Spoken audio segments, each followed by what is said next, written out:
Isang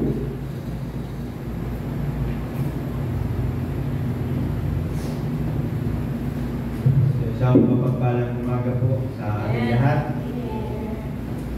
Ngayon po ay uso yung botse po.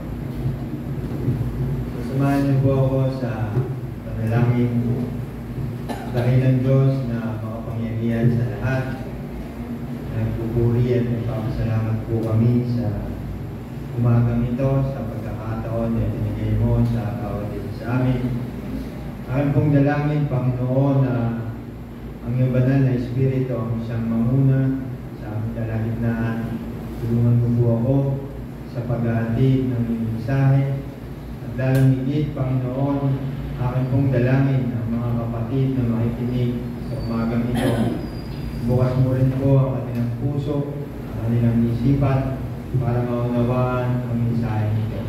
Panginoon, ang aking pong dalangin, ikaw ang siyang itaas, ikaw ang siyang maluwalhati sa umagang ito. Kung ang dalangin sa pangalan ng iyong mananak na si Jesus.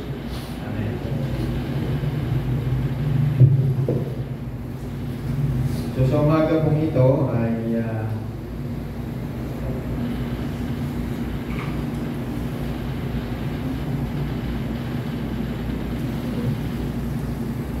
ating pong pag-usapan at ang mensahe ng binigay ng Panginoon ay paano ba yung pagsuko? Yung pag-surrender natin sa ating Panginoon. So kapag ka po pinag-uusapan yung pagsuko, yung surrender, ano ba yung pumapasok sa isip po natin? So nung tayo po ay born again, ay sinasabi natin na isinusuko natin yung buhay natin sa ating Panginoon. At palagi po din natin kinakanta, meron tayong kinaawit dito yung I surrender all. Diba? At alam niyo po ba yung nasa likod ng lyrics nito, yung original na gumawa pa nito si Van Deventer, ay nag-struggle po siya sa kung i-develop niya yung kanyang talent sa larangan ng art o magpo-full time siya sa kanyang evangelistic work. At nung pong nakita niya sa buhay niya na talagang i-surrender niya yung buhay niya sa Panginoon, kaya nakabuhusan ng kanta na yung I surrender all. So ito ay lagi nating kinakanta at minsan madaling kantahin na i-surrender o isuko yung buhay natin sa ating Diyos. Ngunit paano ba natin talaga dapat isuko yung buhay natin? Ano ba yung mga dapat natin gawin? Hindi lang ito yung inaawit natin o itinubukan ng ating mga bibig.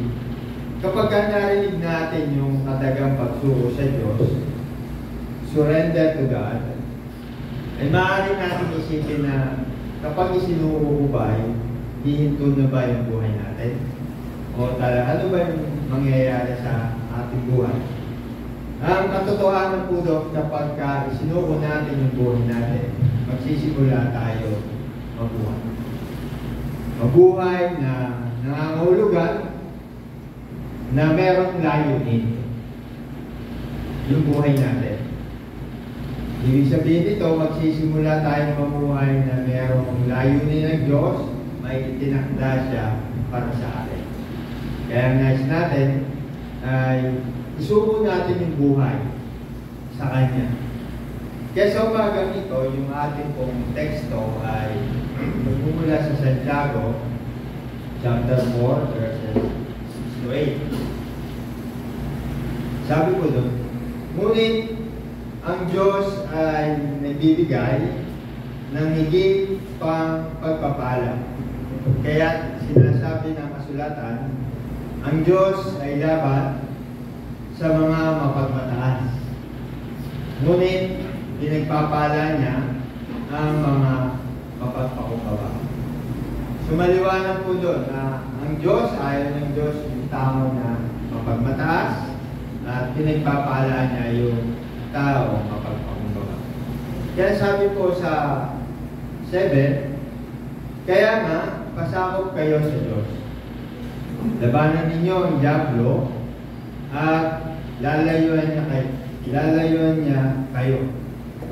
Lumapit kayo sa Diyos at lalapit siya sa inyo. Hugasan ninyo ang inyong mga kamay, kayo mga makasalanan. Linisin ninyo ang inyong puso, kayong pabago-bago ang isip. So binibigyan din po dito na yung masaganang biyaya ng Diyos, yun yung iniaalok niya sa mga mapagpakumbaba. At ang pangangailangan para sa pagpakumbaba ay yung pagpapasakop. Yung pagpapasakop sa otoridad ng Diyos. Submission to God's authority. Yun yung layo ni kung bakit. So kung tayo po ay tumatahak sa maling landasin ng ating buhay, may mga pagkakataon na mali yung tinatahak natin, naliligaw tayo, ay maliwanag po ang Diyos, nandun yung pag-ibig niya sa atin. At may sapat siya na binibigay sa ating mga warning. Itong mga babalang ito ay dapat nating pakinggan. Itong mga babalang ito ay hindi natin dapat isawalang bahala. Kailangan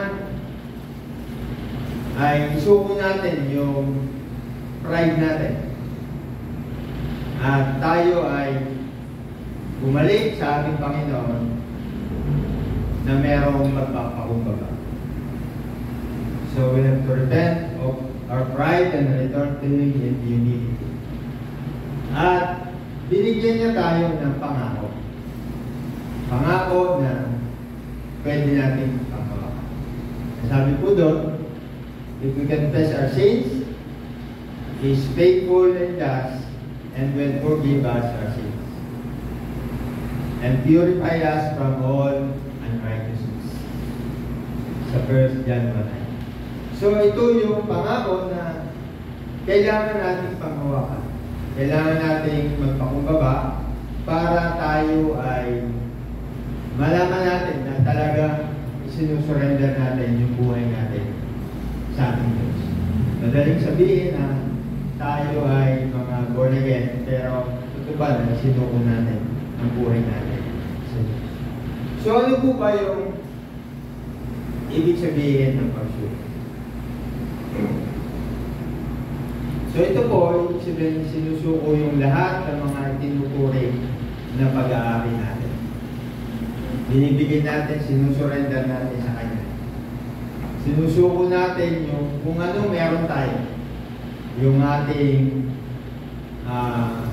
mga yaman, property natin, yung rights natin, yung karapatan natin, yung oras natin. Lahat na itinuturing natin na pag-aari natin ay isusuko natin sa ating Diyos. So, ibig sabihin, yung pagkilala ng lahat ng meron tayo ay pag-aari ng Diyos. Lahat ng bagay na meron tayo ay sa Diyos. Lahat ng bagay na meron tayo ay pwede niyang bawiin. Pwede niyang kuhan. Kapag tayo ay nawala, mamatay lahat, pag-aari naman niya. Hindi natin madadala kung ano mang meron tayo. So yung pagsuko ay sinusuko yung pag-control sa kung anong meron tayo. Binibigyan natin at kinikilala natin yung authority ng Diyos. Yun yung talaga pagsuko ng buhay. Lahat ng aspeto ng buhay natin ay pagmamayari. So dapat alam natin kapag sinuko natin buhay, ito pala. yung mangyayari sa buhay ko. Ito pala yung dapat mangyari. So lahat ng bagay na meron tayo ay kanya. Ito lang yung mga nagdaan, diba?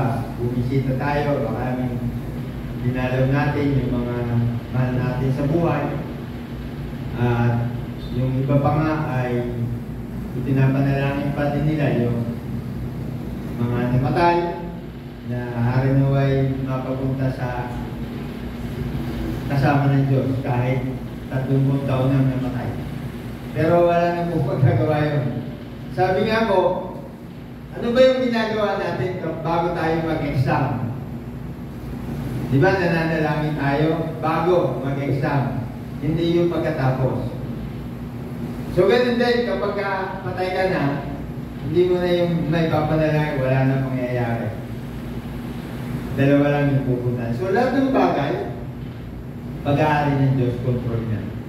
So, pag sinabi natin na sinusurrender natin sa Panginoon yung buhay natin, dapat alam natin. So kapag buong puso yung pagsuko natin, hindi kalati lang, hindi buong puso na ibinibigay, sinusurrender natin ang buhay natin sa Diyos. So dapat meron pangako. Meron siyang kung isinusuko natin ang ating buhay, dapat nakadepende ang buhay natin sa ating Panginoon Jesus. Tatlo lang po ito na mahalaga. Dapat merong kapangyarihan ng Diyos sa buhay natin. Ito yung dapat nating tandaan. Kapag sinabi natin na sinusuko ko yung buhay ko sa ating Diyos. Hindi lang ito yung sinasabi natin, kundi ito yung dapat natin gawin. Pag-usapan po natin. Una, yung pangako. So dapat meron kang commitment sa Diyos. Saan ka ba nangangako? Iba po yung pangako ng tao. Yung pangako ng tao, nangangako tayo ay lahat yan napapali, hindi nasusunod. Lahat ng pangako ng tao ay hindi nangyayari. Ayan, ngayon marami na namang mga ngako. Di ba ba? Maraming mga ngako sa atin ng mga politiko. Mga ngako. Pero mapapako. So, ano yung dapat? Sabi po ng Lucas chapter 9 verse 57. Samantalang sila'y naglalakad, may isang lalaking lumapit at nagsabi kay Jesus, "Susunod po ako sa inyo kahit saan kayo pumunta." Minsan ganun din tayo, di ba? Nagpapangako natin, gagawin natin yung lahat. Lalo na kapag tayo ay bagong mananampalataya. Susunod ako. Nangangako tayo. Pag ako'y nagkatrabaho, susunod ako, maglilingkod ako. Pero kapag may trabaho na, nawawala na. At lalakdaw tayo dun sa verse 62. Sabi sa 62, at ganito naman ang tugon ni Jesus. Sino mang nagsimulang mag-araro, ngunit panay ang lingon, ay hindi karapat-dapat sa kaharian ng Diyos.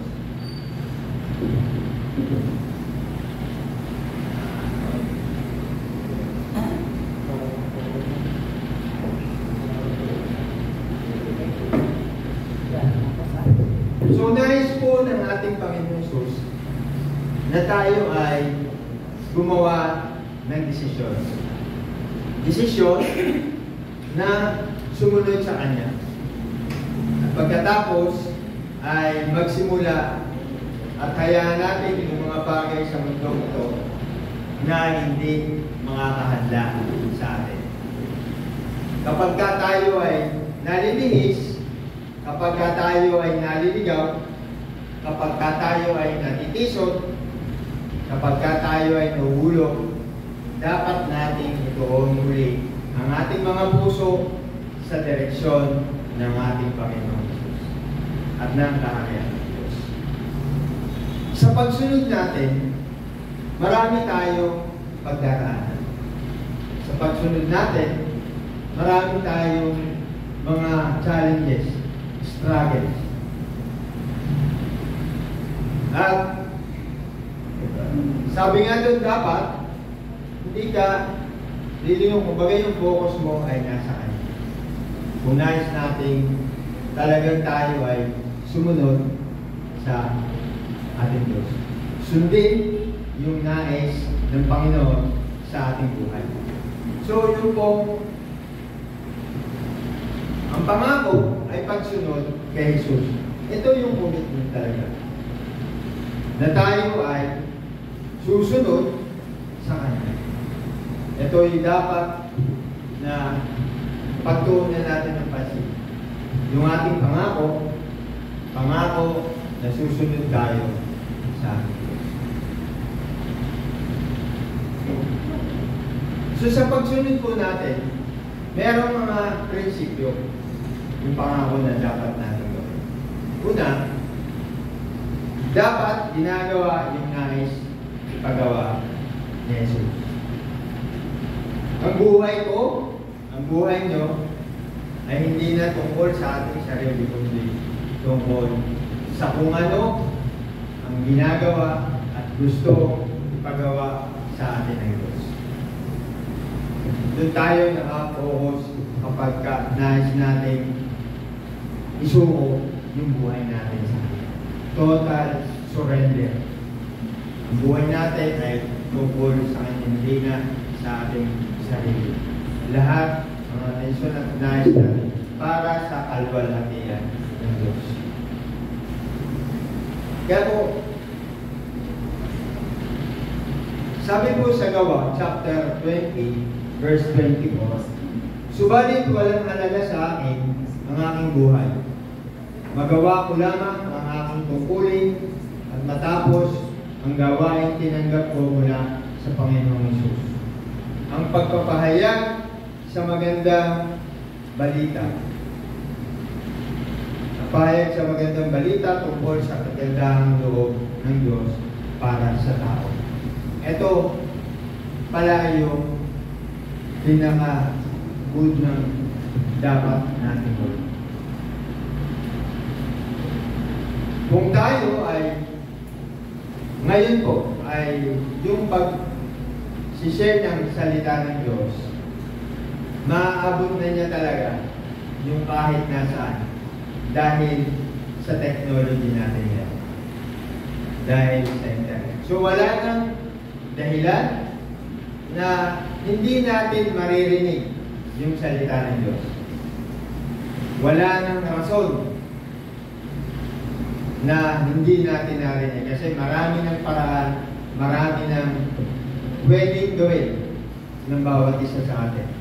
Dapat, kung hindi natin kaya, ang isang bagay dapat maging maganda tayo patuto. Merong transformation sa buhay natin after na matanggap natin ang ating Panginoon, bilang ating Panginoon ng ating buhay. So dapat nakikita sa atin na meron tayong Kristo sa buhay natin. Dapat yung life testimony natin ay isang paraan para makita ng mga hindi pa nakakakilala na meron tayong Diyos sa ating buhay. Sabi po doon, ang pagpapahayag ng magandang balita tungkol sa kagandahang loob ng Diyos para sa tao. Kailangan may bahagi natin yung mga bagay, kagandahang loob na ginagawa ng Diyos sa buhay natin. Mapalad po tayo dahil meron tayong pagkakataon. Nasa atin ang lahat, yung mga paraan, yung mga dapat natin gawin.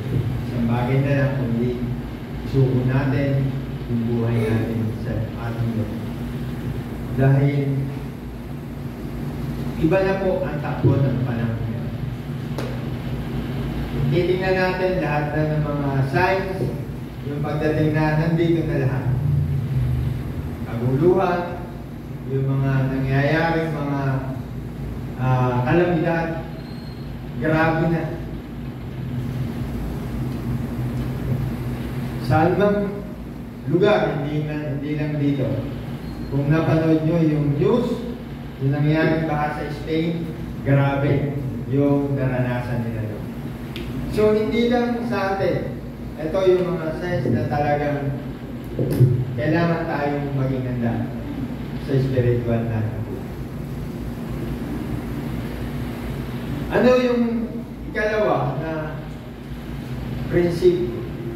Dapat may malasakit tayo sa ibang tao. So, ang mahalaga sa buhay ko, sa buhay natin, yung kapakanan ng ibang tao. Kung paano natin sila tutulungan o paglilingkuran. Kung paano mabibigyan ng halaga yung kapakanan ng ating kapwa. Yung concern natin, lalong higit yung kaligtasan, yung salvation ng ating kapwa. Ating mga mahal sa buhay. Dapat meron tayo ng malasakit at dapat ito ay nasa atin. Ang ating bang mga mahal sa buhay ay ligtas. Kapag hindi nangyari ba sa kanila, saan ba sila mapupunta? Ano ba yung sitwasyon nila? Malasakit patungkol sa kaligtasan at yung kapakanan. Dapat yun ang iniisip din natin. Hindi yung lahat ay sarili natin. Kapag sinuko natin ang ating buhay, isang bagay na nakakita sa atin, yung malasakit natin sa ating kapwa. Sa pag-gising natin sa umaga, o sa pag nakikita natin ang ating mga mahal sa buhay, ligtas ba ang mga ito? Kasi tayo, alam natin yung pupuntahan natin. At alam natin yung destination natin. Kung nasa mabuti ba o nasa pangit. So dapat, hindi ito tungkol sa ating mga sarili. Tungkol ito sa iba kung paano sila mapaglilingkuran. Maging ang ating Panginoong Hesus ay hindi na parito upang paglilingkuran, kundi upang maglingkod siya sa iba. Karamihan po sa atin tinitingnan ng bawat isa yung kapakanan natin. Hindi naman po masama yun. Natural na tingnan natin yung kapakanan. Ngunit dapat natin isalang-alang yung kapakanan, yung hindi ating sarili. Walang self-interest. Kundi isipin natin yung kapakanan din po ng ibang tao. Kaya, sabi po ng Pilipos chapter 2 verse 21, ang inatupag lamang ng iba ay ang sarili nilang kapakanan at hindi ang kay Kristo Jesus. Alam natin, marami sa kasalukuyan talaga sarili lang lahat ng ating iniisip. So dapat, ang sabi po sa atin, dapat magkaroon tayo ng malasakit sa ating kapwa. Ito po yung sa darating isa sa activities natin this coming December ay yung gift giving natin. Ito yung pagkakataon na para naman may bahagi natin kung anong meron tayo doon sa mga tao na nangangailangan. Ito ay mahalaga dahil makikita dito yung concern natin. Hindi lang ito ginagawa natin, kundi ginagawa natin ito dahil mahal natin ang Diyos.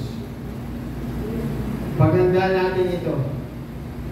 Itong gift giving na ito ay napakahalaga para sa ating mga mananampalataya na may bahagi natin kung anong meron tayo sa ating kapwa.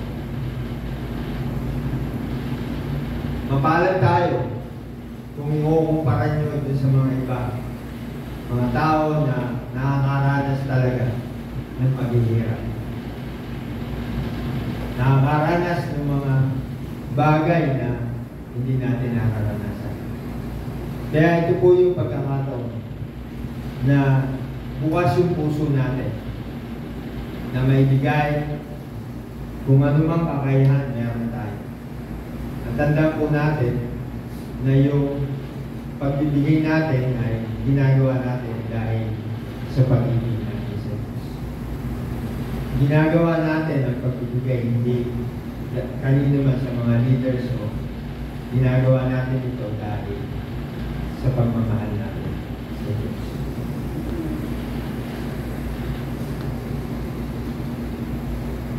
Bakit ba humihingi ang ating Panginoon ng buong pangako, yung full commitment natin sa atin?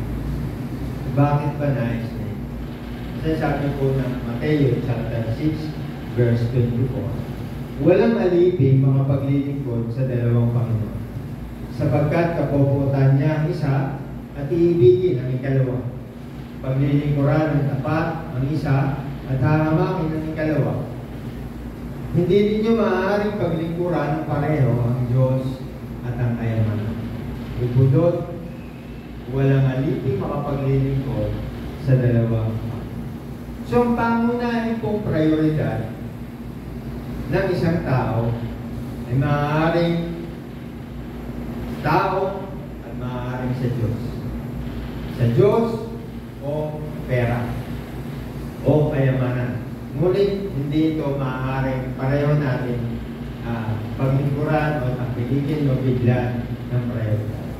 Itinuturo po ng ating Panginoong Diyos na hindi maaaring ibigin ng mga tao ang Diyos o kayamanan. Dapat natin pumili. Pumili ng isa. At magagawa natin ang ipinag-uutos ng Diyos na maglingkod at magmahal sa ibang tao. Maaari nating mahalin ang kayamanan at sundin ang hinihingi ng mga pagnanasa nito. Kapag nakapokus tayo dun sa kayamanan, ito na yung nagiging sentro ng buhay natin. Ito na yung pinakamahalaga. Ito na yung Diyos natin. Hindi natin pwedeng sabihin na mahal natin ng Diyos kung ang ating atensyon ay nakalaan sa kayamanan. So dapat meron tayong pagpipilian. Palagi tayong may choice. Ang pangako ay nangangailangan ng isang pagpili. Pag tayo nangako, pipiliin natin. Ang Diyos ba o yung kayamanan sa Diyos? Sabi nga po, palagi kung nakikinig kayo ng DCAS, merong isang siya doon, sabi lagi, life is not a series of chances, but a series of choices. So nasa atin yun, kung paano tayo pipili. Kung ano yung bibigyan natin ng halaga. Ikaw ba ay 100% na nakatuon kay Kristo? Yun po yung tanong na. Ako ba ay 100% committed kay Kristo? At pag tinanong natin sa ating mga sarili, ano yung mga pangunahing dahilan? Bakit nagpapatuloy na nakatuon tayo kay Kristo? Tayo po, bakit tayo nagpapatuloy? 100% tayo committed sa atin. Dahil alam natin na wala tayong magagawa sa buhay natin kung wala si Kristo. Kung ikaw naman ay kalahati o kaya ay 1/4 lang, ang tone mo, yung attention mo sa ating Panginoon, ano yung nagiging dahilan? Bakit hindi natin naibigay 100% na commitment? Kung nandito tayo sa estadong ito, kailangan natin talikuran ang anumang bagay na umahandas para maibigay natin 100% commitment natin sa ating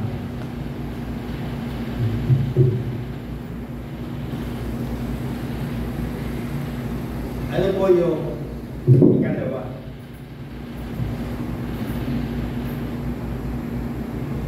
Yung buong puso pagsuko, dapat ang ikalawa nakadepende ang buhay natin kay Jesus. Ang ganap pong pagsuko sa Diyos ay nagpapakita ng ganap na pagpapasakop sa Kanya. Dapat absolute yung dependence natin sa Diyos. Walang restriction, walang exception, o walang qualification. Ibig sabihin, pagka-absolute, regardless kung ano man, nakatog na ako sa Kanya. Hindi yung meron tayong qualification o gagawin. Meron tayong kondisyon sa ating sarili para magawa natin. Ang buhay na nakadepende sa ating Panginoong Jesus dapat absolute. Walang restriction, walang exception, o walang qualification na gagawin. Yun ang ganap na pagsuko natin sa Diyos. So, ang paglalagay ng ating buong pagtitiwala sa anumang bagay, maliban sa Diyos, dapat ultimo. Lahat ng bagay po na ibinibigay natin o ginagawa natin ng higit pa sa ating Panginoon, ito po ay matatawag na idolatry. Ang idolatry ay hindi lamang yung kulto na nakikita natin. Lahat ng bagay na gagawin natin na higit sa Panginoon, iyon po ay tinutukoy. Kung yung ating kapwa o yung mahal natin sa buhay nandun, o yung trabaho natin, o yung pera natin, dun tayo nakasandig dahil alam natin, o yung talino natin, kakayahan natin, yun ang number 1 natin. Yun po, hindi po tama. Kasi ang tiwala mo ay nandun sa bagay na alam mo siyang makagawa. So, lagi po natin isipin na lahat ng bagay na higit sa Diyos, yun po ay pagsamba sa Diyos. Kasi inisip natin pag idolatry, sumasamba lang tayo sa lugar. Hindi po. Lahat ng bagay ng pagtitiwala, maliban sa Diyos. So, maaaring sinasabi natin na nagtitiwala tayo sa Diyos, binabanggit natin, pag umaawi tayo, parang damang-dama natin, ngunit iba ang pinapahiwatig ng ating mga puso at aksyon. Marami tayo, lalo na po sa panahon ngayon, hindi tulad noon na parang konti lang yung mga born again. Pero ngayon talagang napakarami na po sa iba-ibang malalaking mega churches sa ating bansa. At maganda naman po yun. Pero yun nga po, hindi lahat ang nandun ay maaaring buong puso na nagpapasako sa ating Diyos. So dapat, kung ano yung ating sinasabi, yun din yung ipinapahiwatig at dapat nating ginagawa.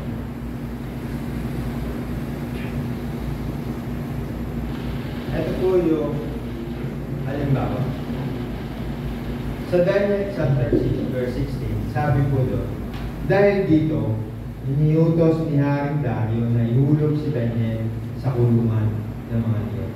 Ngunit sinabi niya rito, naway, iligtas ka ng Diyos na buong katapatan mo paglilingkod. Kung babasahin natin yung chapter 6, ang hari si Haring Dario ay pumili ng 120 na mamumuna sa buong kaharian. At bukod doon ay pumili siya ng 3 na mamamahala sa mga rehiyon. At sa 3 yun, isa si Daniel. Kung titingnan natin parang pumili ng mga mayor, merong pinili na 3 pa doon, kumbaga kumbaga head siya, parang ni governor, at yung chairman ng MMDA, di ba, under niya yung mga mayor. So parang ganun po, pumili siya, at bukod dun ay pumili pa ng dalawa. At dahil sa angking katalinuhan at kagalingan, katapatan, ay kumbaga si Daniel yung pinaka-head sa tatlo. At kahit noon pa, meron ng mga power struggle. Nalaman nais ng hari na gawin siyang overall si Daniel. At nalaman ng dalawa niyang kasama. Kaya sinabi niya, nag-usap-usap sila, wala tayong maiisip na butas para hindi matuloy yung plano ng hari. Dahil ang taong ito, si Daniel ay tapat sa kanyang tungkulin. Wala tayong pwedeng gawin kundi hanapan natin ng butas tungkol sa Diyos na kanyang sinasamba, yung kautusan. Kaya naisip niya, yung dalawang kasama niya na kinuusap niya, yung hari, sabi niya, gumawa tayo ng batas na sa loob ng 30 araw ay walang sasamba kanino man, tao man o revoltos o malay, kundi ikaw lamang siya. At gumawa nga po sila na kautusan, at sabi niya dapat pirmahan mo ito. So kapag kapirmado yung kautusan, walang pwede mabago. Kailangan na sundin nila ito. At ano po yung nangyari kay Daniel nung malaman niya, siya ay nanalangin. 3 beses niya ginagawa. Nangarap siya na pumasok ng bintana. Ngunit hindi niya alam ngayon, siya po ay binabantayan. Kaya nung paman, uso na yung mga marites, hindi lang ngayon. Uso na yun, yung mga power struggle yun kahit meron. At kung makita nila, isinumbong nila sa hari. Sabi nila, hari, mahal na hari, Daniel po ay nakita namin nananalangin. At dahil alam ng hari yung katapatan ni Daniel, hindi siya mapakalit. Kaya lang, wala siya kung magagawa. Kaya iniutos niya, ihulog kasi ang parusa, ihulog doon sa kulungan ng mga leon. At yun nga po, ginawa, nilagay siya doon. At doon, mga leon ha, hindi isa lang. Mga. At yung gate, nilagyan pa ng malaking bato para sigurado na walang makapasok o makakalabas. Bukod doon, may selyo pa. Baga, pirma para alam kung sino. Pero ang hari, dahil alam niya si Daniel, hindi siya mapakali. Magdamag siya, hindi makatulog. At tinawagahan nung puntahan niya. Nanginginig yung kanyang boss, tinatanong niya kung si Daniel. Sabi niya, Daniel, mabuhay ang hari. Nagtaka siya dahil ligtas siya. Yung sugong anghel, tinakpan ang mga bibig ng leon. Kaya nandun yung pagtitiwala. Kaya nasabi nga niya na naway iligtas ka ng Diyos. At ano po yung nangyari na yung mga nag-akusa sa kanya, siya yung ikinulong. Nandun pala sa bukana, nilalapa na yung asawa. Pero si Daniel, ni Gasgas, walang nakita. Dahil si Daniel ay nakadepende sa Diyos. Alam ni Daniel ang utos ng hari. Alam ni Daniel ang parusa sa paglabag sa batas. Ngunit nanalangin pa rin si Daniel. Nagtiwala sa kanyang Diyos. Sabi nga daw po, yung pinaka mabilis na bagay sa mundong ito, yung fastest thing on earth, on this earth, ay prayer. Bakit? Kasi ito'y nakakarating agad sa ating Diyos, hindi pa tayo nakakapagsalita. Iniisip pa lang natin. Ganong kabilis yung prayer. So tayo po,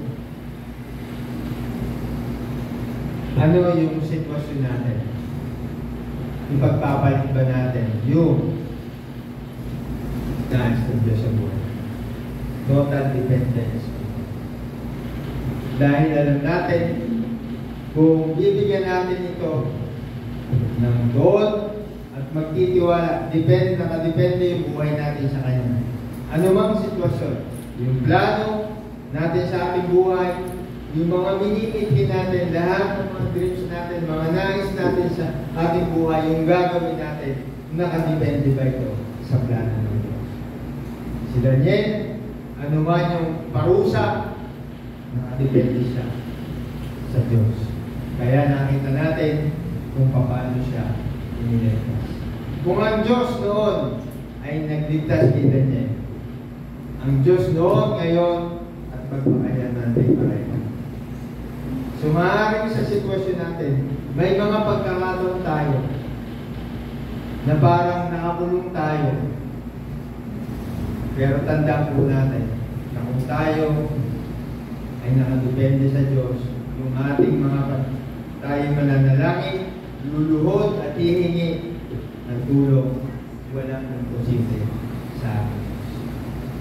Ang Diyos ay hindi nagbabago. Ang Diyos ay tapat noon, ngayon. Tayo talagang nakasurrender yung buhay natin. Dapat ang buhay natin ay nakadepende sa Panginoon.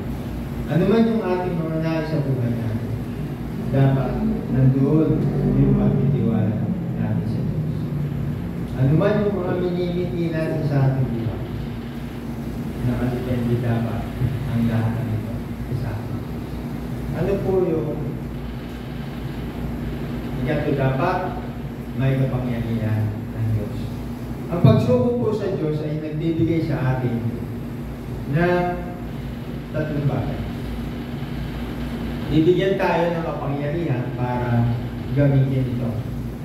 So ang Diyos nagbibigay sa atin ng mayroon tayong sandata na gamitin laban sa ating mga kawan o yung gabi o anumang tukso o anumang panagdadaanan natin sa atin. Dapat bibigyan tayo ng kapangyarihan para labanan ang diablo. Kahit na tayo ay natutukso na gawin yung ating sariling kalooban at mamuhay sa ating sariling paraan, kapag tayo ay sumuko sa Diyos, bibigyan niya tayo ng kapangyarihan upang labanan ang lahat ng ito. Kung tayo ay nabubuhay dahil nandoon yung tiwala natin sa ating mga sarili, gumagawa tayo ng mga solusyon sa sarili nating kaparaanan, dapat paglabanan po natin. Dahil bibigyan tayo ng kapangyarihan para labanan ang lahat. At kapag ginawa natin, makikita natin yung pagkakaiba sa buhay natin. Magkakaroon tayo ng kakaiba. Dahil makikita natin kung paano kumilos ang Diyos sa buhay natin. Kung paano natin napaglabanan ang mga tukso na dumating sa buhay natin. Sa bawat araw po, sa buhay natin, pagising natin sa umaga hanggang gabi, maraming pagsubok, maraming tukso na dadating sa ating buhay. Mga simpleng bagay, pero mako-compromise tayo. Pagka tayo ay na-compromise, mawawala na po yung magiging Kristiyan. So dahil sabi po ng Santiago 4:7, kaya nga pasakot kayo sa Diyos, labanan ninyo ang diablo at lalayuan na kayo. Napakahalaga po na sa bawat desisyon natin sa ating buhay, alam natin na ang gagawin ko bang ito ay kalooban ng Diyos. Ito ba yung bagay na nais ng Diyos sa buhay ko? Ang gagawin ko bang ito ay magiging kaluwal-luwalhati sa ating Diyos? Maraming tukso na darating sa ating buhay. Maaaring tayo ay makapagsinungaling, maaaring tayo makagawa ng hindi maganda. Nandyan lang po yan, nakapalihid lang tayo sa atin. Pero kapag tayo ay nagpasakop sa Diyos, bibigyan tayo ng kapangyarihan para malabanan at mapagtagumpayan natin ang tungkol. Ito po ay nangangahulugan lamang ng pagpili lang natin. Kung susundin natin yung halimbawa ng ating Panginoon at itatakon natin yung mga bagay na nais lamang natin. It's a matter of will and requires a conscious choice to submit to God's will. Choice lang po natin kung tayo ay susunod at magpapasakop sa Diyos. Ito ay tungkol sa submission, resistance, and drawing near to God. Kailangan natin maging malapit sa Diyos. Ito ay patungkol sa spiritual warfare. Ito ay patungkol sa laban natin, laban sa kasalanan. Kasalanan na nagmumula sa ating mga puso. Kasalanan na nasa isip natin. Kailangan paglabanan natin. Labanan natin ito dahil sa pag-ibig natin sa Diyos. It's about repentance and humility. Yun po yung susi kung paano tayo makakasunod. Repentance and humility. Napakahalaga yung pagpapakumbaba natin. Pag-amin natin, pag-acknowledge natin na apart from that, we are nothing. Pagpakumbaba at pag-amin na tayo ay nagkakaroon. Kapag handa na po ang Diyos na dalhin tayo sa mas mataas na antas ng buhay natin, yung pagpapala, yung plano ay bibigyan niya ng katuparan, tatawagin tayo niya sa mas malalim na antas ng pagpapasakop. Kapag nakikita natin na ito na yung nais ng Diyos, na-experience na kailangan din tayo doon sa atas ng pagpapasakop. Malalim ng pagpapasakop. Dahil habang binibigyan tayo nito, habang nagkakaroon ng deeper level yung submission natin sa ating Diyos, bibigyan naman tayo ng mga bagay para mawala yung focus natin sa Kanya. Tandaan po natin yun kapag nandun na tayo sa punto na yung submission natin nasa Kanya na. Gagawa ang away para mawala yung focus natin. Kasama po yun sa pagsunod natin. Kapag nandun na tayo sa level na talaga 100% susunod, gagawa kaaway at minsan ipapahing tulog ng Diyos para makita kung ano ba talaga, totoo ba yung pag-surrender natin sa Kanya. Kapag mas binibigyan tayo ng Diyos, nandun yung atake ng kaaway sa atin para mawala yung attention natin sa Kanya. Yun po yung pinaka dapat natin gawin. Ano yung mga dahilan nito? Kapag tayo nandun na sa sarili natin, Panginoon, sinusurrender ko talaga yung buhay. Sa journey natin, dadaan tayo habang tinatahak natin ang mga bagay. Ang kalooban po ng Diyos para sa ating buhay ay ang pagsuko ng ating sarili para sa Kanya. Pagsuko ng lahat ng meron tayo. Magtiwala at akayin tayo at sumunod sa Kanya.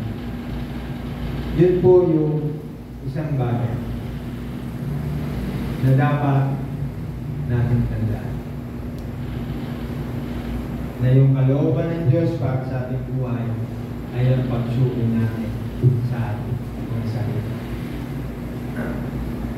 Meron po akong nabasa dun sa sabi doon,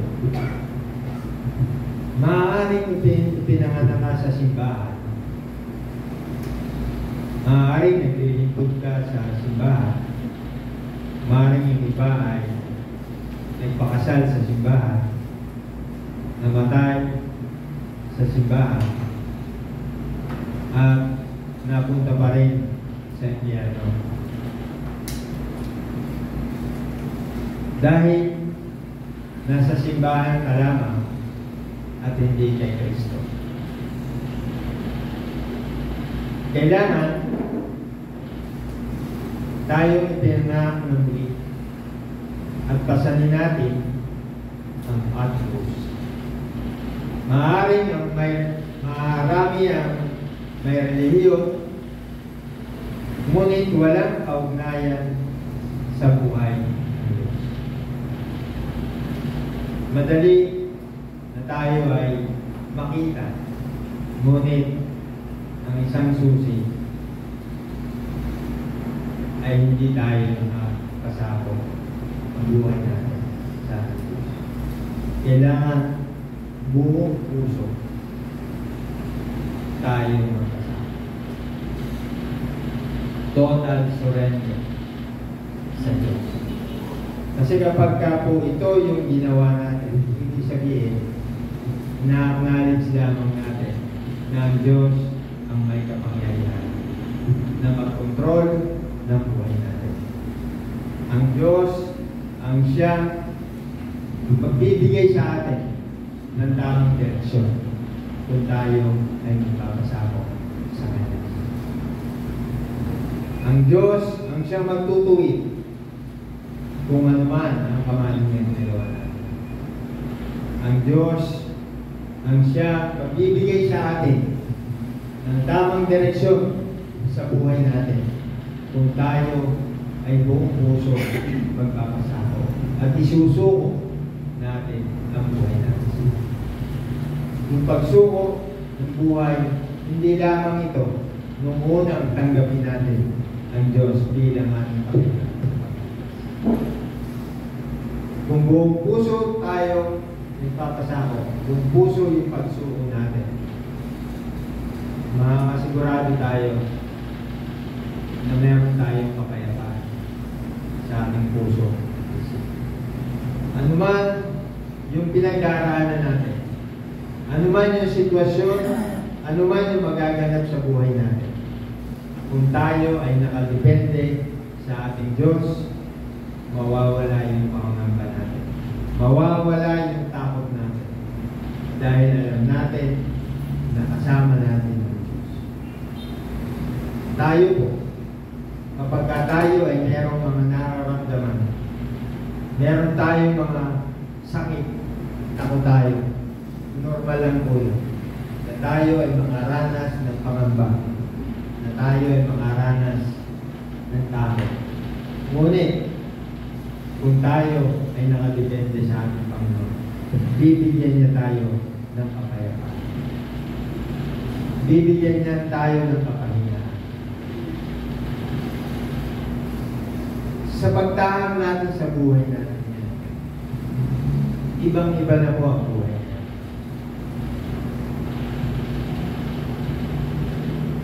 Marami tayo talagang pagdaraan. Tayo, palagi tayo nananalangin. Sana bigyan tayo lagi ng malakas na pangangatawa. Kasi mahirap naman po talaga ang may karamdaman. Mahirap yung may karamdaman. At tayo ay ito yung bagay na nagpapamangka sa atin. Ito yung mga bagay na nagbibigay ng takot sa atin. Pero kung puso tayo ang susuko, yung pagsuko natin sa Panginoon ay 100%. Ano man yung hirap na pinagdaraanan natin, bibigyan tayo ng kapayapaan sa ating mga puso.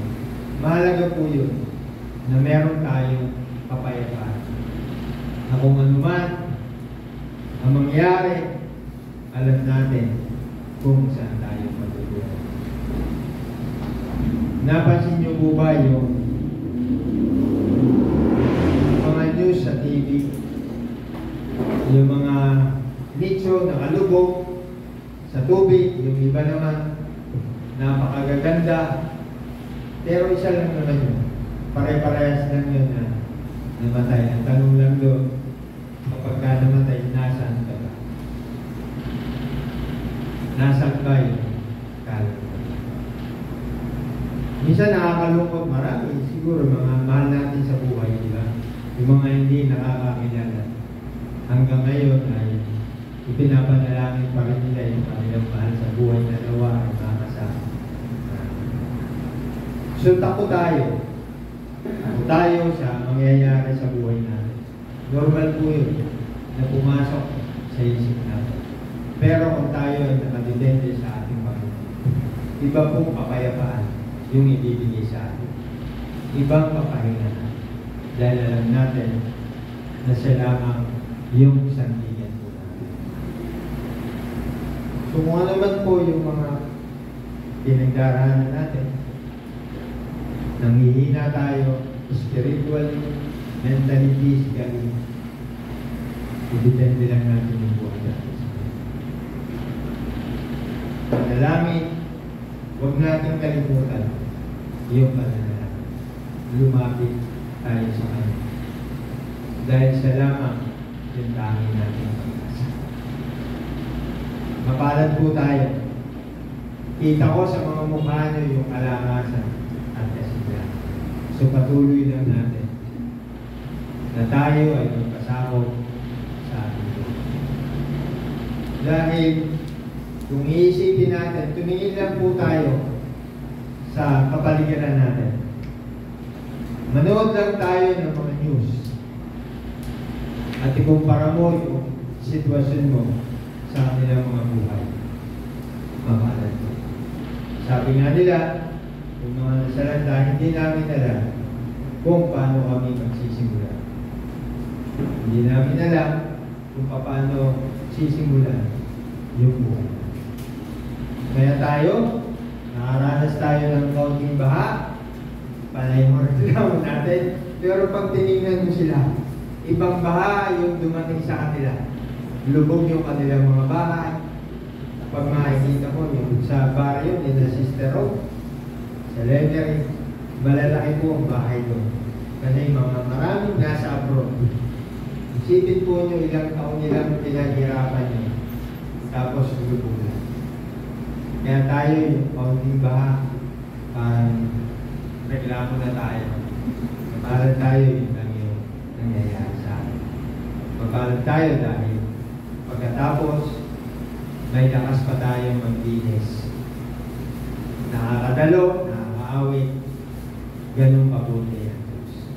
Pero kung tayo po ay hindi nagpapasakop, kung yung buhay po natin ay hindi nakadepende sa Diyos, makakaranas tayo ng kalungkutan ng pagbubuhay. Makakaranas tayo ng mga bagay na magpapabagsak sa atin. Makakaranas tayo ng mga bagay na magpapahina sa atin. So dapat manatili po tayo sa presensya ng Diyos, manatili tayo na ang buhay natin ay nakabase sa atin. So hindi natin kaya sa sarili nating kaparaanan. Ang kaparaanan ng Diyos ay iba kaysa sa atin. So tayo po ay manalangin. Dakilang Diyos, maraming salamat. Dahil sa kabila po ng pagkukulang namin, sa kabila po ng kahinaan namin, ay hindi ka nagbago sa buhay namin. Kahit paulit-ulit na sinasabi namin na isinusuko namin ang aming buhay, ngunit hindi namin ito nagagawa, patawarin mo kami. Lord, at sa mga oras na ito, Panginoon, inayos po namin na paalala po lagi sa amin na wala po kaming magagawa kung wala ka sa aming buhay. Tulungan mo kami na makadepende ang buhay namin sa inyo. Ano man ang aming mga naisip, mga plano, desisyon na gagawin, ang aming dalangin, ang kalooban mo mangyari, hindi ang nais namin. Salamat sa kalakasan, salamat sa kagalingan na pinagkaloob mo sa bawat isa. Salamat sa lahat din ng mga pagsubok na aming pinagdaanan at pagdaraanan pa.